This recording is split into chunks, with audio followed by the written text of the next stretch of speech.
Bien-aimés, le diable est l'adversaire principal de Dieu et de l'homme. Parce que le Seigneur Tout-Puissant a des projets de bonheur pour nous. Le diable, à l'affût, veut toujours nous en éloigner et même nous en priver.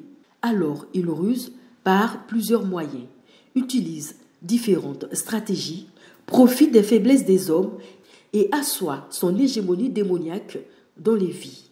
Ayant vu le plan du diable, l'accusateur de son frère, le Dieu d'Abraham a pris ses dispositions.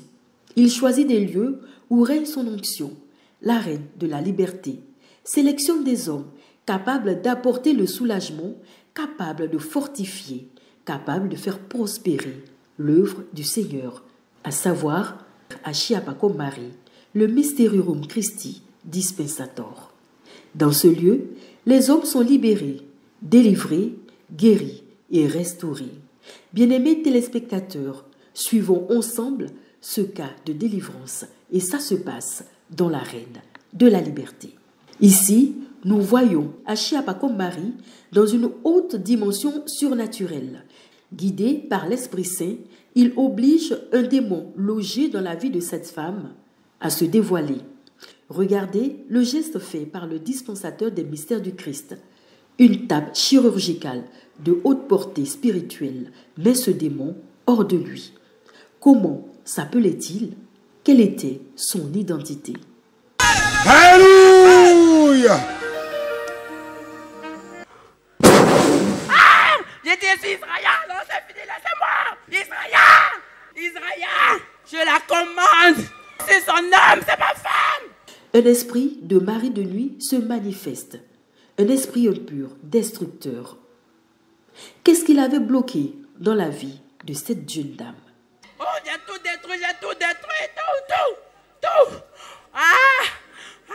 Je veux pas qu'elle soit heureuse. Comment avait-il pu avoir accès à la vie de cette dernière?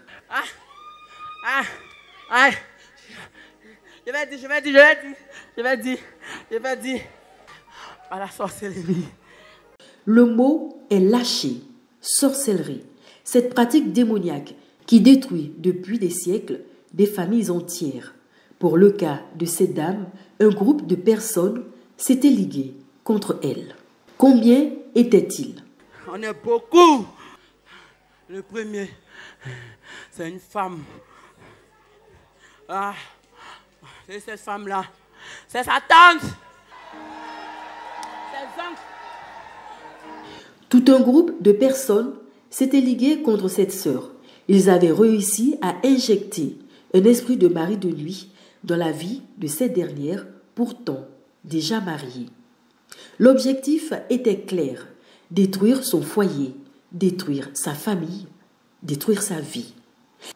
Mais parce qu'elle a posé les pieds dans l'arène de la liberté, le Seigneur omniscient, omnipotent, omniprésent, le Dieu de justice, a levé son épée et frappé de plein fouet les détracteurs.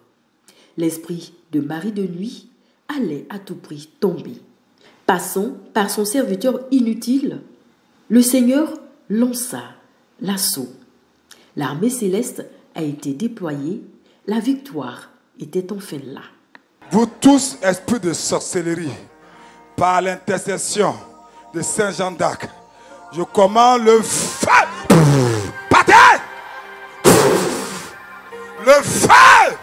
Je déclare qu'elle est libre au nom de Jésus-Christ de Nazareth. Ça va, ma fille?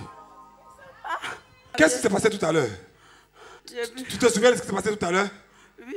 Tu es délivré au nom de Jésus. Oui, merci. Satan est le mal en personne.